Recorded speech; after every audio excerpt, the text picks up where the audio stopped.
Here's what's coming up tonight on Inside City Hall. We want to make sure that what happened in Minneapolis does not happen in other cities and states throughout the country. Minneapolis Mayor Jacob Frey was in the 5 boroughs today and met with Mayor Mamdani about pushing back on President Trump's aggressive crackdown on immigration. What does it do to a small child to have 6 sets of parents in 4 months? After more than a year of fighting for their return, a gay foster couple is reunited with 2 children who were removed from their care after abuse allegations against them were deemed unfounded. Annika Pergament has an exclusive story you'll only see on New York One. And later tonight, the new president and CEO of the Partnership for New York City, Steven Fulop, joins me in studio to talk about his new role. For the best news, debate, and analysis of New York politics, join us inside City Hall.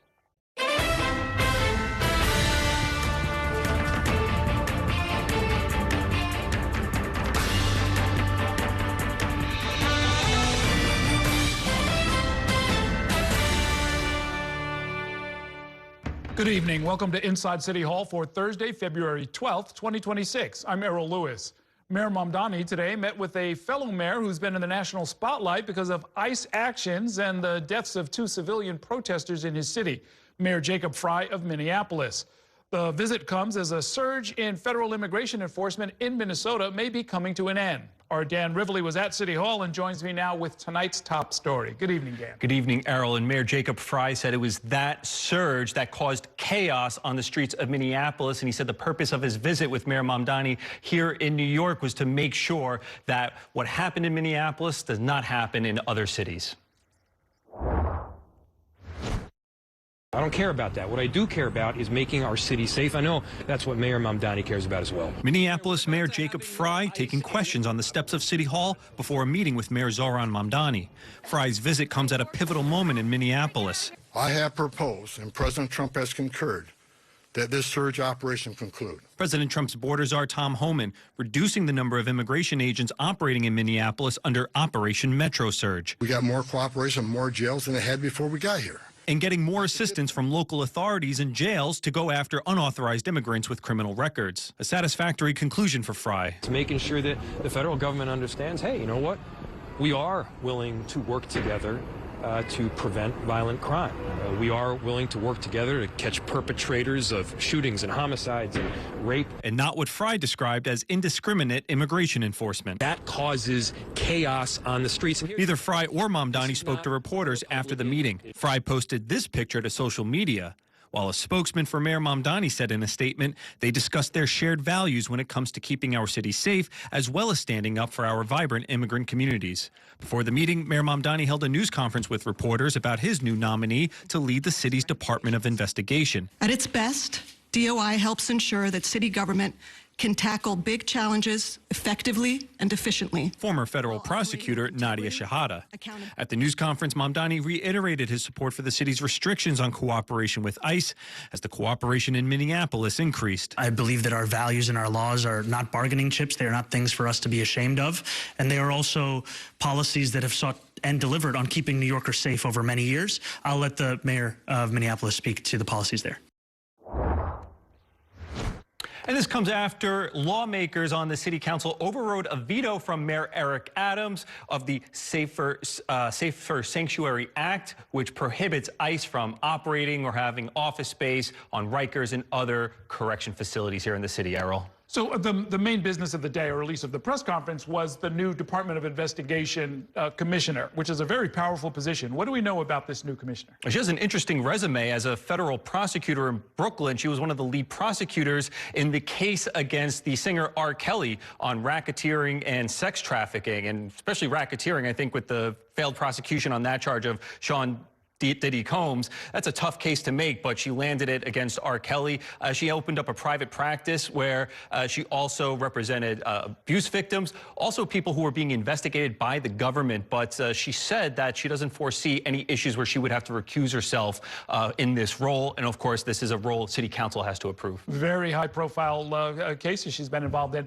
When it comes to Mayor Frey, why the secrecy? It seems like they didn't announce it. They didn't say anything. They didn't do anything together. together other than putting out that photo? This was the talk of City Hall amongst the reporters. This wasn't on his official schedule. Another reporter, a national reporter, ended up breaking the news of the meeting on social media. Mayor Mamdani confirmed it at a news conference, but he didn't really speak much about it other than to say he was looking forward to it and talking about their shared values of protecting immigrant neighbors here. And we didn't hear much about it. We were supposed to get a readout of the meeting, but instead we just got a statement that we showed in the report that also said they also talked about their shared love of running. So this meeting may have lasted about a little more than a half hour. We didn't get the exact time he left City Hall. We didn't see him leave, but this was a brief meeting for Mayor Frey to stop by City Hall. But he did get a chance face-to-face with Mayor Mamdani. Was it he all by himself, or did he have other officials possibly from Minneapolis with him? A small crew of his staff, but he didn't come with a huge entourage. And in fact, it was quite interesting. The reporters one reporter poked her head into the City Hall and notified us, hey, Mayor Frey's coming up the steps. And he came right up the steps and he spoke to reporters for about 4 minutes. And it was quite a substantive interview in that time. Very interesting. Thanks a lot, Dan. A shutdown of the Department of Homeland Security is almost certain after multiple votes to avoid it failed in Congress earlier today. Our Shannon Ryan joins me now live from inside the Capitol with the latest. Good evening, Shannon. Good evening to you, Errol. Yes, lawmakers are headed home right now. They have a week-long recess. Meanwhile, funding for DHS is set to lapse early Saturday morning. Keep in mind, this is temporary funding that was authorized for 2 weeks to give Democrats and Republicans time to negotiate on reform for immigration enforcement entities like ICE. Democrats have laid out a list of 10 demands they want to see. Things like requiring ICE agents to wear body cameras, removing their masks, ending roving patrols. And Republicans have shot down a lot of these requests as non-starters, and at least for now, it seems like talks, frankly, have failed. So the White House sent over its own offer, which Democratic leadership shot down this morning, calling it insufficient, but they declined to provide much detail beyond that. A House proposal to fund DHS was also shot down in the Senate today, as was an attempt to pass another short-term funding extension. They want our law enforcement to be totally vulnerable and put them in a lot of danger. They have some things that are really very hard to approve. Today's strong vote was a shot across the bow to Republicans. Democrats will not support a blank check for chaos. Now, Schumer says negotiators will still be available 24/7. Despite that recess, Errol saying if a deal is struck, everybody will be back, meaning lawmakers are fully prepared to return to Washington. Okay, so now, Shannon, how will this affect New Yorkers? Errol, I think in New York, you're going to see this, at least it's going to be most strongly felt in terms of TSA. So that's a DHS sub-agency. So workers deemed essential, people with agencies like TSA, FEMA, the Coast Guard, that all fall under that umbrella, they're going to be required to work, but without pay. And at least in previous shutdowns, we've seen workers tend to call out sick when that happens. That, of course, leads to things like longer lines at the airport. You see closed down check-in stations and at times even canceled flights. Now, ironically, these immigration enforcement entities like ICE, they won't really be impacted because they received billions of dollars in funding from President Donald Trump's signature policy bill, his one big beautiful bill, Errol. Okay, and then as we reported earlier, the Trump administration is ending its immigration enforcement surge in Minneapolis. Do we know why that's happening? So, Errol, news of that actually came down as Democrats were hosting a hearing. It was titled something along the lines of Reigning in ICE. So they had Renee Good. She was one of the demonstrators killed in Minneapolis. Her family attorney was actually speaking during that. And a lot of lawmakers brushed this off as an attempt to placate Democrats. They viewed this as an attempt to persuade them to cut a deal.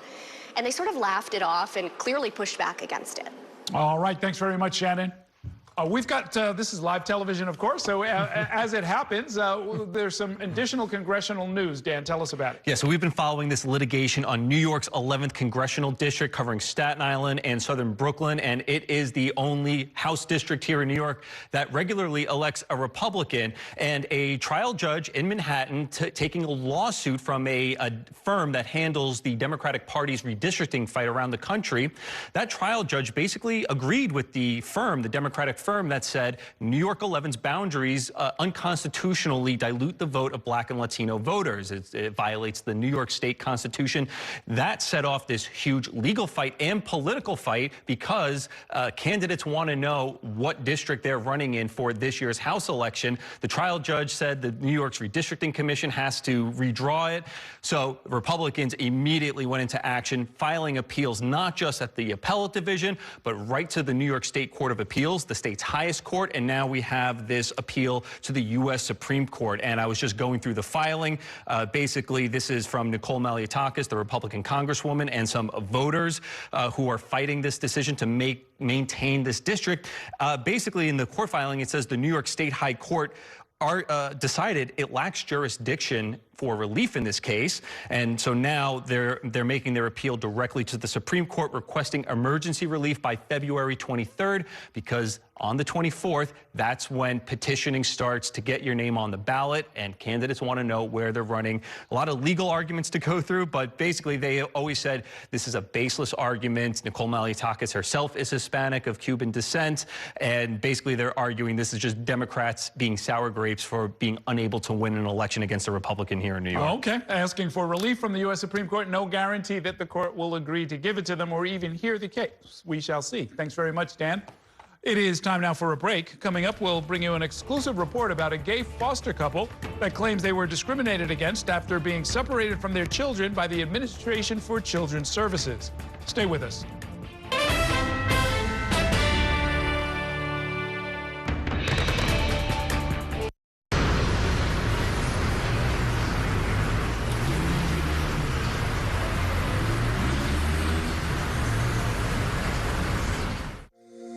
Every day tells a new story. At Mornings on One, we're dedicated to bringing you the stories that matter most to start your day, with in-depth coverage of the day's news. I'm Pat Kernan. Here are the stories we're following. And weather updates every 10 minutes. Tomorrow, some morning sunshine possible. Clouds take over. It's our responsibility to get you the information you need before you head out the door. Mornings on One. Weekdays starting at 6 on the Spectrum News app. Free for Spectrum and Xfinity customers. When you're connected with Spectrum, you get 5G and fiber-powered internet combined for the fastest wireless speeds. So you can sweat for the right reasons. It's only the seamless connection you love at home, everywhere you go. It's only everything.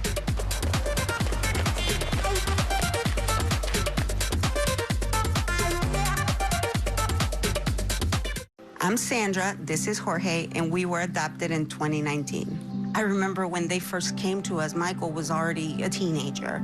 The whole cliche of they're so lucky to have you guys, and it's the other way around. They have changed our family for the better. They chose to love us. They didn't have to. They chose us. Family. Learn about adopting a teen from foster care. You can't imagine the reward. Visit adoptuskids.org.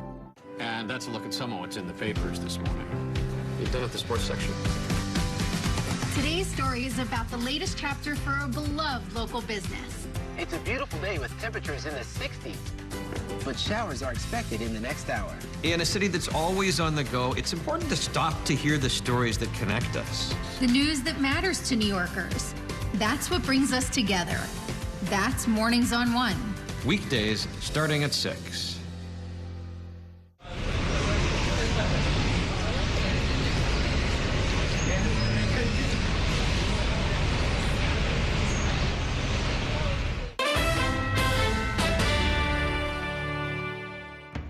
Welcome back to Inside City Hall, where we are bringing you now an update on a story we first brought you in February of last year. A gay foster couple from Brooklyn said that they were discriminated against after repeated abuse allegations against them were deemed unfounded But the children in their care were nevertheless removed. New York One anchor Annika Pergaman has been working on this story and joins me now with a closer look. Good evening, Annika. And good evening to you, Errol. I mean, it's incredible. This couple was so dogged in their pursuit of getting their children back, these children back. They say, you know what, in parenting, there's no halfway to parent. So they spent the past 14 months of fighting for these children for every avenue that they knew how.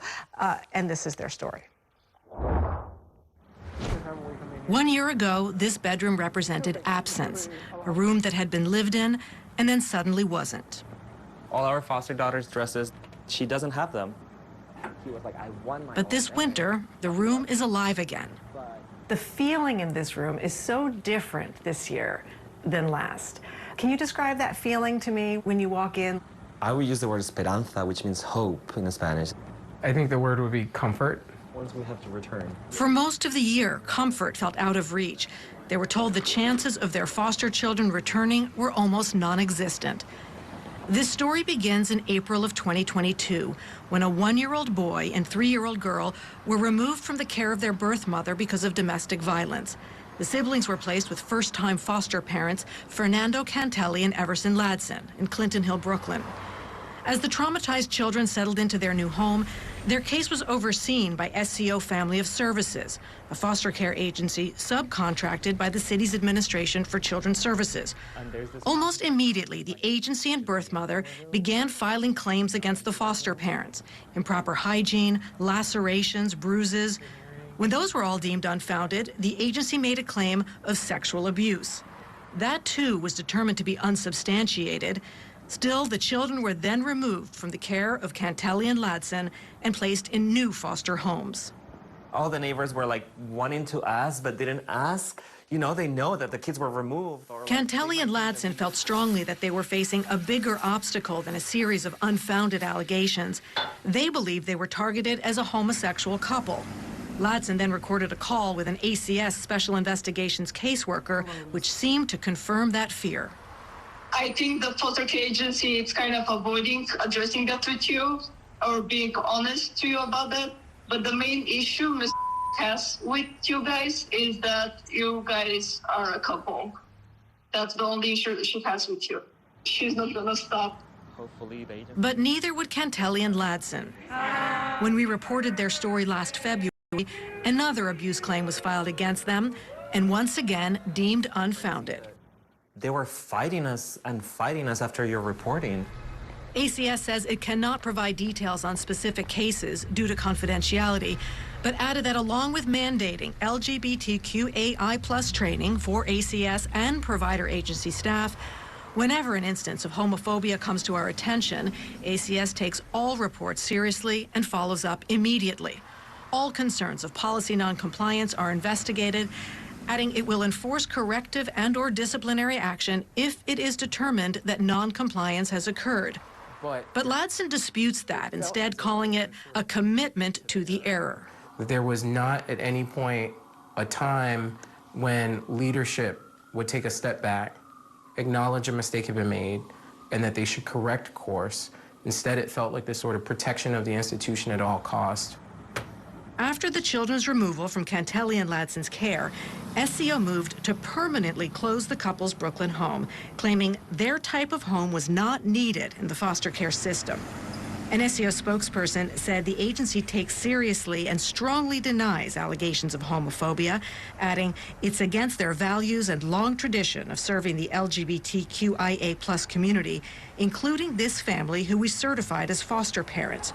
Our first priority is the safety of youth in our care. We are required to assess allegations and take appropriate action in accordance with our obligations. We did so here, adding it stands by its staff and decision in this matter. After our story, the children were moved from SCO to a different foster care agency. New York One. And the City Council Committee on Children and Youth held a hearing where Cantelli and Ladson testified. What does it do to a small child to have 6 sets of parents in 4 months? They are not just failing these children, they are actively harming them. After a number of different placements in the first months of their removal, the children finally settled into their 6th foster home in the Bronx, an hour away from their school. The couple's last recourse was to appeal to the State Office of Children and Family Services for a fair hearing to determine whether ACS's decision to remove the children was arbitrary and capricious. I would hardly call it a fair hearing, although that is the technical name for it. OCFS would not even listen to the audio of ACS telling us that the removal was because we were a gay couple. After months of arguments, the state judge found that the couple's testimony was self-serving and stretched credulity. The state ruled that the decision to remove the children was correct.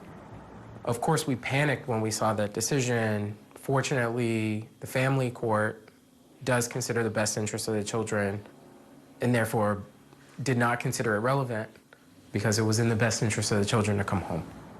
So even though they had lost their fair hearing, the case came down to one final decision, and it was up to the family court. In December, the family court judge gave the city a deadline. It had 7 days to voluntarily relicense the couple's home. And that was that.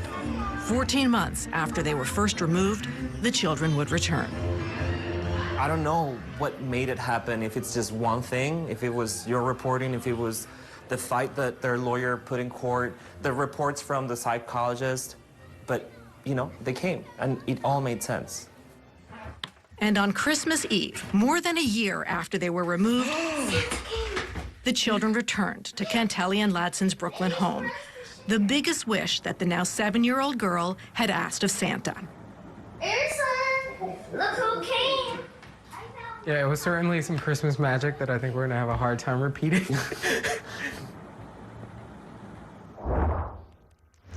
Yeah, an incredible Christmas for all of them to be reunited. But Errol, they point out, obviously these kids have been through so much trauma in their life. It was an incredibly traumatic year for them as well. And they're lucky they had the resources to put up this fight. Is this over? Are they now with their parents and that's the end of it? Well, it's over in the sense that they have the kids back. These are their foster parents.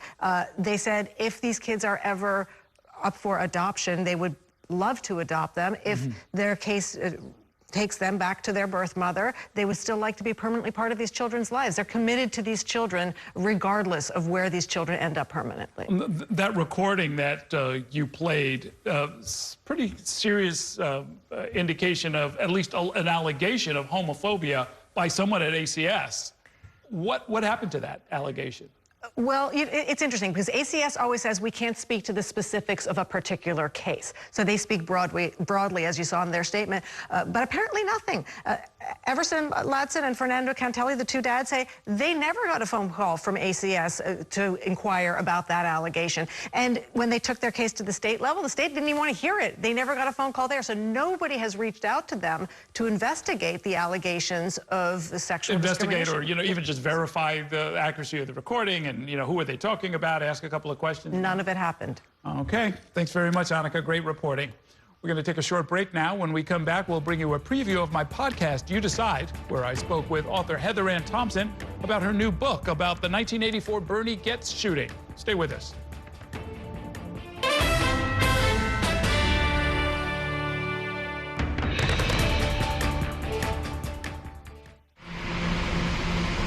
Stand clear of the closing doors, please.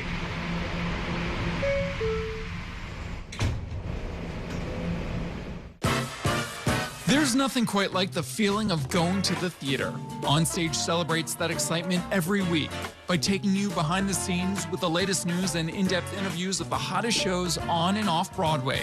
So grab a seat, because this is a show you won't want to miss. Join us every Saturday and Sunday at 7:30 p.m. for Onstage. Onstage is presented by your Tri-State Cadillac dealers. Discover which Cadillac is right for you and elevate your journey. It's only a hike. It's only made possible by Spectrum Business connecting healthcare providers of all sizes.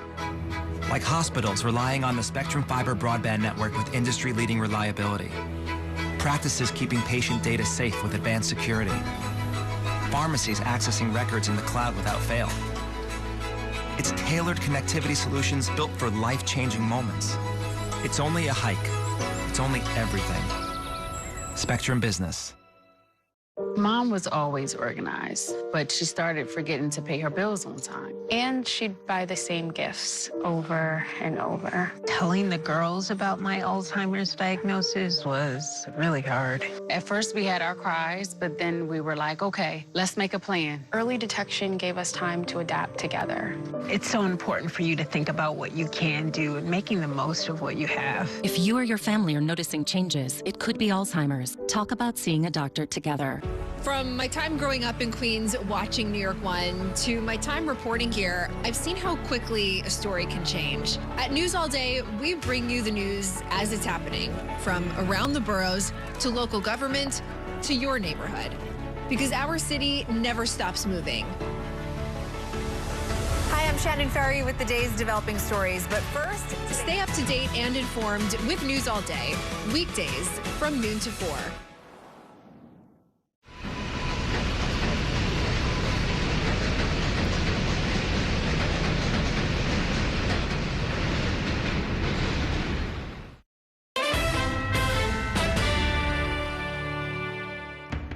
Welcome back to Inside City Hall. Back in December of 1984, Bernhard Goetz shot 4 unarmed black teenagers on the subway, saying that they were trying to mug him. That incident sparked an international debate about crime, fear, race, and justice, an argument that persists to this day. This year, 2 new books about that shooting and its influence on America are getting a lot of attention. One of them is Fear and Fury, the Reagan 80s, the Bernie Goetz shootings, and the rebirth of white rage by Heather Ann Thompson. Thompson joined me for this week's episode of You Decide to talk about why she felt compelled to write about the incident more than 40 years later. Here's part of our conversation. And I thank you, by the way, for pointing out and really detailing what happened to these young men afterwards. You know, I mean, in a wheelchair for life, disabled. Right. Never really got that much attention. One commits suicide. That's right. I mean, just tragedy after tragedy that's unleashed by this. And they're in the hospital recovering. These, and at least 2 of the kids were unquestionably at the other end of the car, had no interaction with them, right. You know, and they're getting death threats in the hospital. The hate mail that, you know, I'm just, you know, you hold it in your hands as a scholar. The hate mail was just chilling that came into the hospital rooms, that were, you know, the phone calls coming to their siblings, to the parents, and also, and this is why I keep using the word curation, meanwhile, these are teenagers that have racked up all these misdemeanor citations, right? They've jumped subway turnstiles because they don't have enough money for the fare. They're jimmying open these coin receptacles to get a few quarters. When they are in the hospital, 2 Bronx judges essentially issue this just blizzard of warrants for their arrest on these misdemeanor citations. So then the media is off to the races, because then it's like, oh, they've got 13, 14 criminal charges. They are dangerous. They are thugs. But what I wanted to understand is, why was that the reaction? And even right today, yeah. Why is the reaction that the people committing the violence, the people carrying the illegal gun, and as in the case of Goetz, why are they the ones we celebrate? And I have to say, even I was a bit surprised digging into the story, the ways in which this was curated, the depth to which this was not even the first thing on people's minds. It was a drum that was kind of repeatedly beaten, that this is the way you should feel about it. While meanwhile in New York City, something else really important is going on that mattered more to the people at the top, which is, we are going to start putting wealth in the hands of the wealthiest people. But don't look at this, right? The shiny ball is actually over here. Hate your neighbor, hate the person worse off than you, as New York becomes one of the most economically unequal cities in the country. I also spoke with Elliot Williams. He's the author of 5 Bullets, the story of Bernie Goetz, New York's explosive 80s, and the subway vigilante that divided the nation.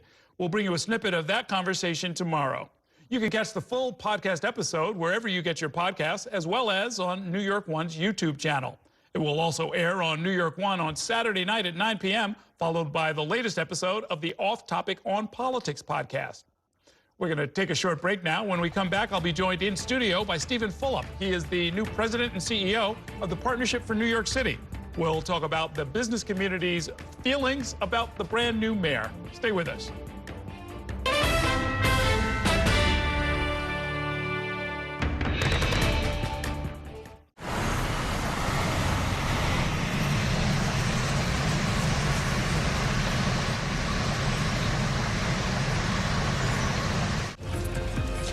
My time at New York One has shown me that in the city that never sleeps, the news never stops.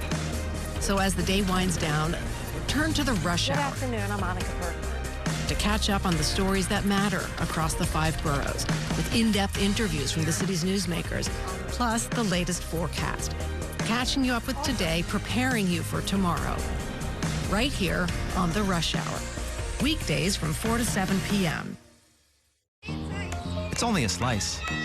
It's only made possible by Spectrum, connecting businesses of all sizes, like small businesses, instantly serving up orders and inventory on the Spectrum Fiber broadband network. And factories, seamlessly connecting to farmers in the field with tailored solutions that always deliver. It's only a slice. It's only everything. Get your business free fiber-powered internet forever. Call to find out how. I'm Chris Jakovic. I served in the United States Air Force, and I deployed 3 times. So in 2017, I was serving as an Air Force First Sergeant. Our motto in that role is, my job is people, everyone is my business. But unfortunately in that year, I would lose my own brother, Lance Corporal Adam Jakovic, to suicide. The majority of veteran suicides are from guns. I store my weapons securely, not only for myself, but for my family. My service never stops. At Spectrum Noticias, we recognize that our New York City community is vibrant and diverse. Spectrum Noticias delivers balanced coverage of the stories that matter in our communities and across the country. Our journalists are based in the neighborhoods we cover, ensuring you get in-depth reporting on what's happening in the places we call home. So join us at Spectrum Noticias. We're always on, always there for you. Now available on your TV. Check your local listings. Also available on the Spectrum News app.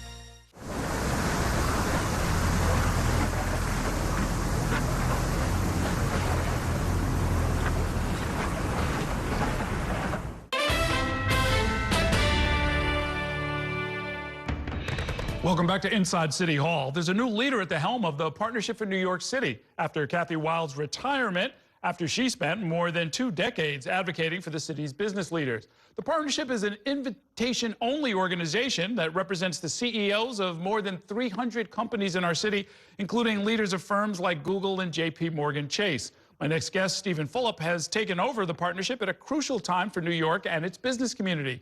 His task will be to help Mayor Mamdani navigate a complicated relationship with business leaders, that and much more. Mr. Fulop brings his own experience to the table as the former 3-term mayor of Jersey City. He joins me now to talk more about his new role as the president and CEO of the partnership. Welcome to the program. Good to see you. Good to see you as well. So how have your first few weeks on the job been? It's been good. A lot of learning, a lot of listening. A lot of meetings with different people, but it's been good, productive. Okay, I'm glad you're on the right side of the river now. What's the biggest difference between here and Jersey City? Okay, I think there are a lot of similar challenges, to be honest with you. They're both densely populated cities, very diverse cities, challenging environments, similar political inclinations on both sides of the river. I think learning some of the political landscape is a little bit different, but so far so good. Well, yeah, just watch us every night. We'll give you the whole story. What are the biggest concerns you are hearing from the leaders of the businesses? Yeah, look, I think that at the core we have some of the same concerns around affordability because they impact our employees. I think the mayor has done a good job of articulating that. How you solve that, we have to have a working relationship on. But at the end of the day, we want to have a cooperative relationship. So I hear from the business community that they have a lot of kind of concerns, wait-and-see approach based on what they hear from the mayor. We've never had a socialist mayor in any major city in this country. So want to have a constructive relationship. We'll see how it works out. Have you had any conversations with the mayor? Yeah, we communicate. We're seeing each other in the near term. We met via the partnership a couple weeks ago. I have every reason to think that it's going to be constructive. As a former mayor, you know this probably better than most of us, which is that he ran on a promise to do certain things. He's now basically locked in on those things, right? Yeah. So we're not going to, you can't expect him to sort of say, oh, you know what, fast and free buses, forget it. Or, you know, freeze the rent. Oh, I guess it's not going to work. I mean, he's pretty much committed, right? I mean, look, I think he's committed, but I think there are some realities of a campaign versus, you know, actually being an administrator. I think his background from being a legislator to being the executive, being an activist to being more in the elected prominent space, those are transitions. And sometimes you can't get to where you want to get to right out of the gate. So I think when you talk about fast and free buses as an example, you know, we got to see kind of what the dollars look like, what the implications are of that, and maybe there's some workaround to get him kind of where he needs to go, and we'll see what he proposes ultimately. The budget gap of, I guess now $7 billion that we heard the mayor talk about this week, when the answer, as far as the mayor is concerned, is to consider raising taxes on basically some of the businesses that your members run. Is there an immediate aversion to that, or is there okay, let's talk, let's pull out our pencils and see what we can do? No, look, I think it's a little bit of both. I think the starting point is saying that this tax environment here in New York City is the most expensive in the entire country, and you know, you don't know where that tripwire is. It could be at another 1%, but if you do what he's proposing, which is essentially being double the rate of New Jersey, because if you match New Jersey's corporate tax rate, it ultimately would end up being double. If you are 100% more than your neighbor a mile away, I think a reasonable person would say that you would see an exodus. I'll point out that yesterday they announced a $5 billion improvement as far as the budget shortfall goes. And that was attributed to Wall Street predominantly. It's an industry that largely feels underappreciated in this environment. When you talk about, let's say, Texas and their core industries, like the oil industry, they appreciate it. They recognize how important it is. In many cases here in New York, you are seeing a slow exodus where these companies are not growing. And so that $5 billion situation you had yesterday, those are going to become fewer and far between if it's not handled carefully. When you say appreciation, is that rhetorical? Is that they just want to hear the mayor say nice things about them, or is it tax? Well, I think that subsidies? Often they're perceived as, you know, greedy people that are vilified. And there's no absolute way to paint any picture is the reality of any industry.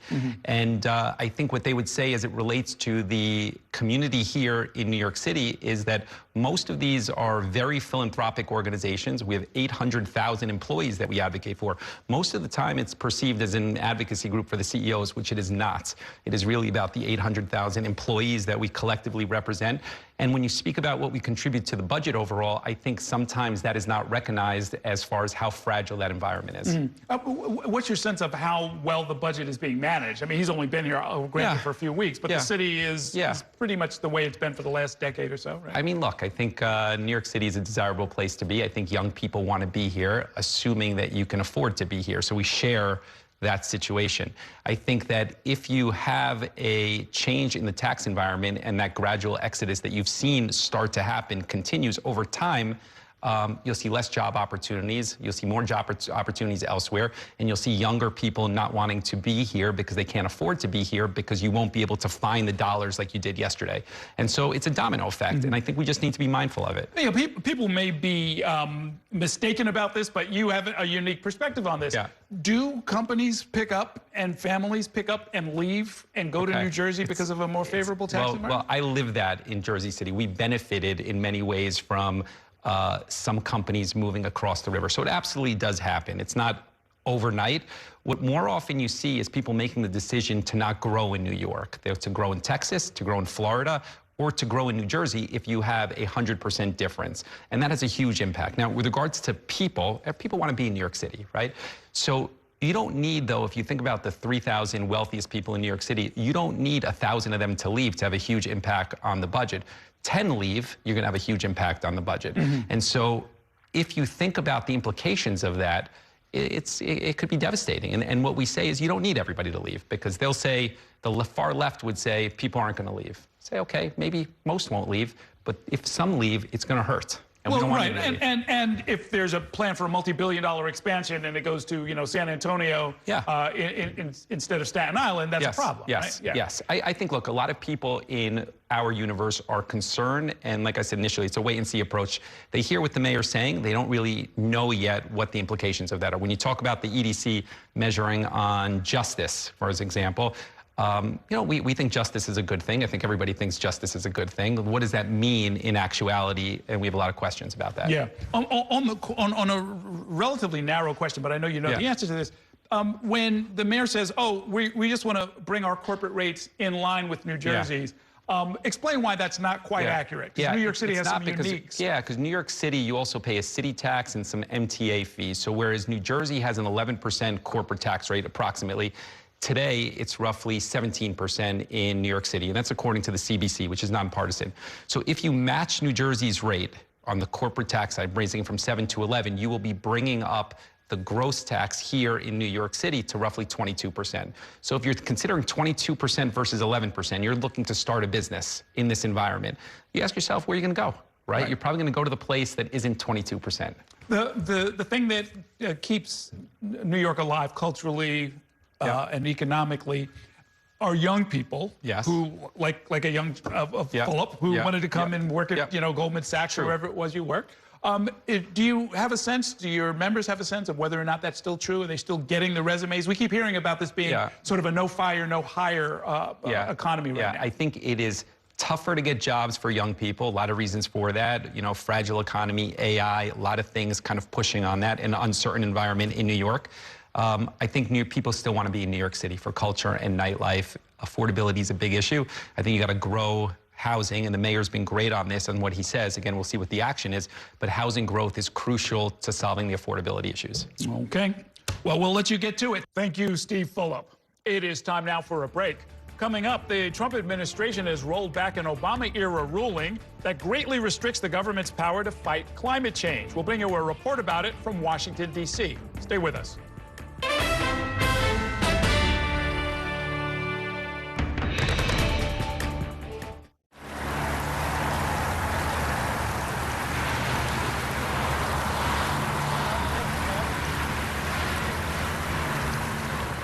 After 30 years of forecasting for New York, I've learned it takes a dedicated team to cover all the weather our city has to offer. As chief meteorologist at New York One, I'm honored to be able to help New Yorkers plan their day. Morning, noon, or night, our team is here to bring you accurate forecasts you can count on, from severe weather updates to our Weather on the Ones. Watch the New York One weather experts with your Weather on the Ones on your TV and on the go with the Spectrum News app.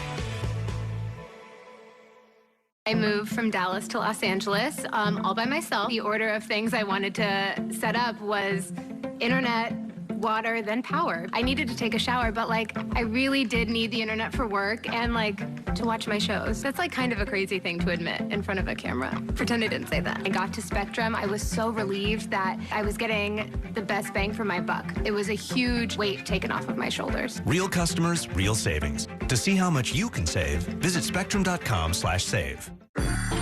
I'm an ex-drug dealer, and I'll be your sub today.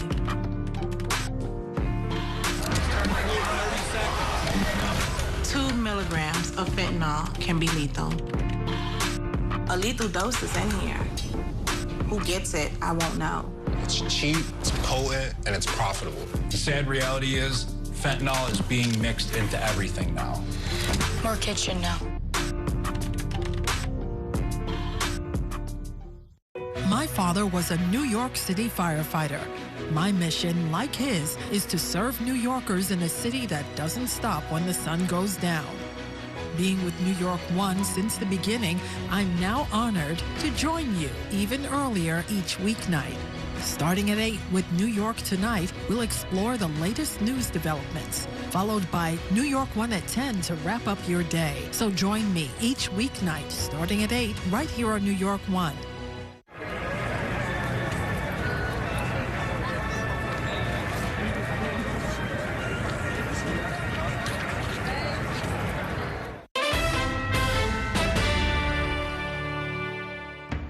Welcome back to Inside City Hall. President Donald Trump has moved to roll back climate regulations with an announcement that his administration will repeal a scientific finding that has been used to regulate the oil and gas industries and limit car, truck, and power plant emissions for years.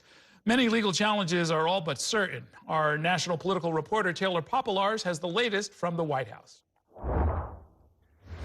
The Trump administration took a giant step Thursday to embrace fossil fuels and downplay climate change. The Obama and Biden administrations used it to steamroll into existence a left-wing wish list of costly climate policies. President Donald Trump and the head of the Environmental Protection Agency announced the repeal of a 2009 government finding that greenhouse gases like carbon dioxide endanger public health and contribute to climate change. The finding, issued under President Barack Obama, has been used to impose rules limiting emissions and require that car makers focus more on building electric vehicles. But now, President Trump wants to undo it all. And yet this radical rule became the legal foundation for the Green New Scam. The president has long rejected mainstream climate science and bear-hugged fossil fuels like coal, saying his approach cuts energy costs. On Wednesday, he was named the undisputed champion of coal as he awarded funding and new contracts to coal companies. On Thursday, he said this to Americans upset by the rollback of climate regulations. I tell them don't worry about it because it has nothing to do with public health. Democrats call it a radical rejection of science that creates economic uncertainty. Let's be very clear what this announcement represents. It is a corrupt giveaway to big oil, plain and simple. Legal challenges are expected that likely will take years to play out. It's going to take some time for this action to make its way down to the general public. But if these repeals go into effect, it would remove the federal government from regulating a space it has overseen for 15 years. There's a big question about whether states can step into the void. Experts say the elimination of emission standards and other climate regulations could cut the cost of cars, but those cars could end up consuming more gas, which drivers will have to pay for. Reporting at the White House, Taylor Poplar's Spectrum News. It is time now for a break. Coming up, some education advocates say that the state must increase salaries for childcare workers as part of the governor and the mayor's universal childcare plan. I'll talk it over with two leading advocates in 2 minutes. Stay with us.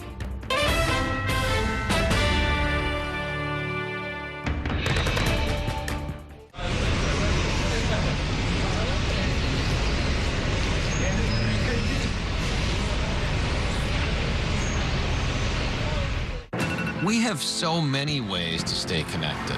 A single touch can bring us closer to the families we love, the friends we know, and the city we share.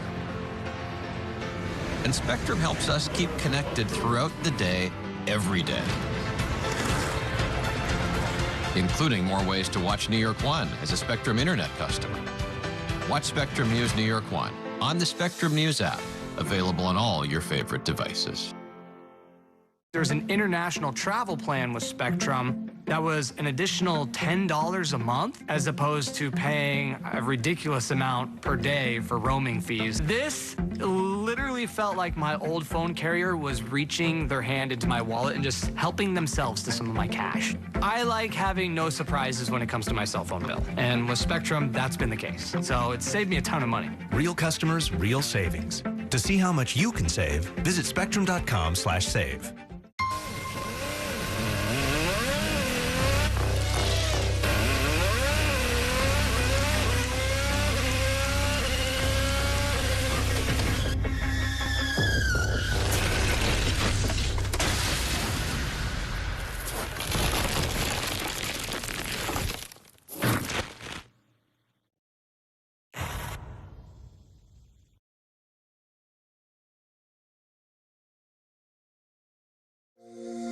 Every day tells a new story. At Mornings on One, we're dedicated to bringing you the stories that matter most to start your day. With in-depth coverage of the day's news. I'm Pat Kernan. Here are the stories we're following. And weather updates every 10 minutes. Tomorrow, some morning sunshine possible. Clouds take over. It's our responsibility to get you the information you need before you head out the door. Mornings on One. Weekdays starting at 6 on the Spectrum News app. Free for Spectrum and Xfinity customers. Stand clear of the closing doors, please.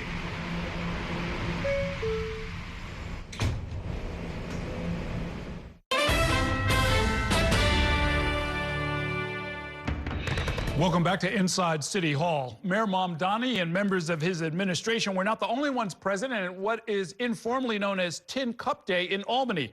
Advocates also showed up to the state capitol holding rallies featuring speakers from the state legislature asking for more resources. At one of those rallies, my next guest said that without an increase in education worker salaries, Governor Hochul's child care plan is, quote, set up to fail. Here to talk more about New York City's approach to early education and early childhood care, our two guests, Zakia Shakir Ansari and Marina Marcoux O'Malley, are the co-executive directors of the Alliance for Quality Education, a grassroots education nonprofit organization. Good evening. Great to see both of you. Thanks for coming by. So when you say that universal child care will fail without an increase in worker salaries, put some numbers to that. What are the current levels and what should they be? Currently, the state invests quite a bit of money into expanding, into giving access to childcare to low-income families, actually not only low-income families, up to $100,000 approximately for families. And we've seen over the last 6 months or so that many of those families are on waiting lists, waiting for a spot in different programs because there aren't enough money for a subsidy, but also there aren't enough educators working those programs. So currently, 30 counties have closed enrollment because there isn't enough money and because we need to expand. The state needs to invest money in the child care workforce.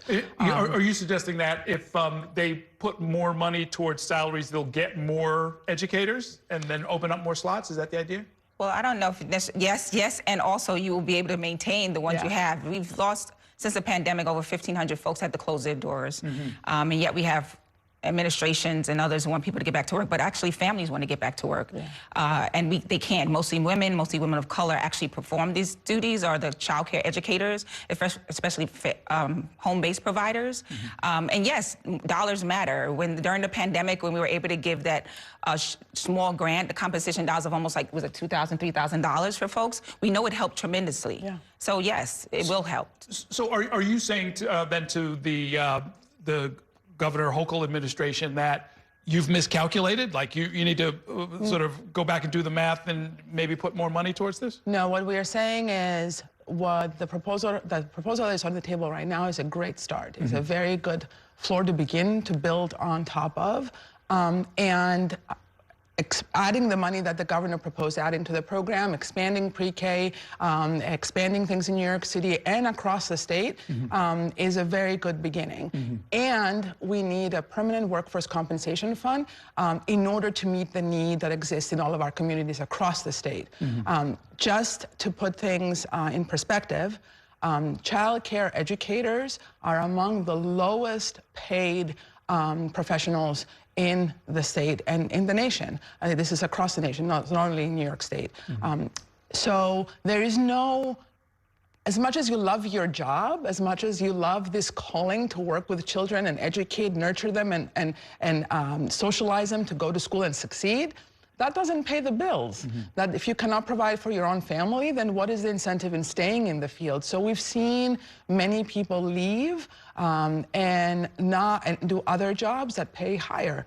So by creating a workforce compensation fund and making sure that the educators are paid for the service they provide, regardless of what type of setting we're in, we will ensure that not only the people who are working currently stay, but more will want to work in the field. And our plan, our goal, the state's goal for universal child care will actually become real over the next few years. It doesn't happen overnight, of course. What might be the size of a compensation fund of the kind you're talking about? This year, the demand is $1.2 billion to provide an additional $12,000 per educator in the field to ensure recruitment and retention and recruitment of professionals. Okay, what kind of response are you getting? Are they open to this idea? The governor's office? Yes. Well, we know that the mayor is very clear. I mean, his announcement around childcare, he talked about the workforce, especially home-based providers, how important that was, special education. At the end of the day, we can't afford not to. We have folks who take care of our most precious New Yorkers, our children, from ages 0 to 13. And they are making poverty wages. Some of them have to actually be on public assistance while also working to care for children. Just like many educators, they should be paid as such, right? And right now we're not showing that profession the respect it needs, and we need to, if we need more, because we do need more in an infrastructure as we are expanding both pre-K, then we need to invest in the workforce. I think of both Mayor Mamdani and probably a majority, at least of Democrats in the state legislature, as being pro-worker, at least to the extent that you don't want to pay somebody poverty wages. How did we I mean, yesterday was clear that many elected officials, both in the Assembly and the Senate, what they were trumpeting at 10 Cup Day yesterday. Like, we have to fund the workforce. So it's very clear that that's the thing that needs to happen. And I think part of it is, like, when we do that thing, it will make sure that if economics is the thing that runs your boat and you think that, then it's for every dollar we invest in childcare, we get a $7 return. If it's mental health, then we know if you're a family member, if you're a parent, if you're a grandma, you know that you need a break. We know that providing free childcare for folks, no matter what income level they're at, will actually alleviate the stress on them, but also their children. And if summer care and after school is an issue, which we know many families can't afford, guess what? It provides for that too. And so it's a win-win for all of us. Yes. But it doesn't happen if we don't fund the workforce. Right. I'm trying to think of who might be on the other side of this argument, right? Because the voters ratified it, at least in New York City. The governor has said she's in favor of it and has put some money on the table. A majority of the legislature says that they're in favor of it. And I would even imagine that some of the nonprofit providers, the ones that can't find workers or who have had to scale back their programs or freeze their waiting list, would probably all agree. No one's on the other side of it. Everybody believes that universal child care has to happen, and this is one component. I think where things become a little trickier, if you will, is how to raise money, how to raise revenue in order to fund all of the things that are necessary. And thankfully in New York, we are the richest state in the country, in the richest nation in the world. There are a lot of options there, so if we want to, we can find a way to fund this. Okay, let me switch to some other topics while I have you here. Your organization released a report years ago that accused the state of underfunding systematically Black and Latino majority schools. I don't know if it was the fundamental aid formula or some other discretionary choices made along the way, but what's your sense of where things are now? Right now, that formula that was implemented in 2007 has been fully funded and also hasn't been significantly changed since then. There were some adjustments done last year, but the need is much greater now. Thankfully, Governor Hochul has actually put the funding that is necessary towards the schools this year. And the legislature is very open and has been raising the issues that the additional needs of English language learners, of students who are experiencing homelessness or housing instability and who are in foster care also must be met. And those needs are there, and we can't ignore them if we want to make sure that our kids continue to succeed. So we are at a good spot, and we need to keep working to revise the formula across the state. Okay, we are at the start of budget season. We'll continue to have this conversation. Thanks so much for coming by. Great talking with you, Zakira Shakir Ansari and Marina Marcoux O'Malley. Thank you. That is going to do it for tonight's show. Thanks so much for watching, and have a great evening. We'll see you next time inside City Hall.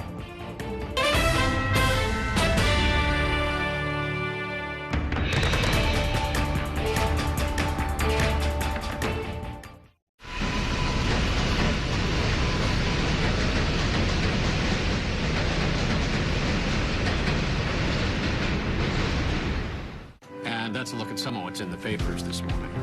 You've done at the sports section. Today's story is about the latest chapter for a beloved local business. It's a beautiful day with temperatures in the 60s, but showers are expected in the next hour. In a city that's always on the go, it's important to stop to hear the stories that connect us. The news that matters to New Yorkers. That's what brings us together. That's Mornings on One. Weekdays starting at 6. You might think Spectrum is just for your home, but Spectrum is seamless connectivity everywhere. It's the network making the other networks sweat. Connectivity from an actual internet company, because internet is what you actually use your phone for.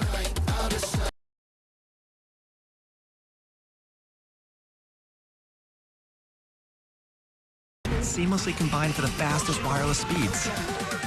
Don't believe us? Ask this guy. He's one of millions who already know. Oh yeah, and this guy too.